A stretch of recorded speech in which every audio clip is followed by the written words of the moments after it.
Pansamantalang ipinasara ng pamunuan ng NAIA Terminal 3 ang isang restaurant sa loob ng paliparan matapos bumigay ang kisame nito.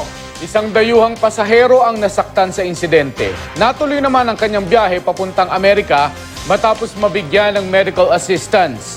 Personal na humingi ng paumanhin sa pasahero ang manager ng NAIA Terminal 3 na si Engineer Octavio Lina. Pero ayon kay Lina, responsibilidad ng pamunuan ng restaurant ang nangyari dahil sila ang nag-construct ng gumuhong bahagi ng terminal. Iniimbestigahan na ang sanhi ng pagbagsak ng kisame at kung ano ang pwedeng ipataw na parusa sa may-ari ng restaurant. 2008 pa raw nang mag-operate sa paliparan ang naturang kainan. Sinusubukan pa ng GMA News na kuna ng pahayag ang may-ari nito. Kasunod ng nangyari, ipinasuri na rin ng pamunuan ng NAIA 3 ang iba pang establishmento sa paliparan.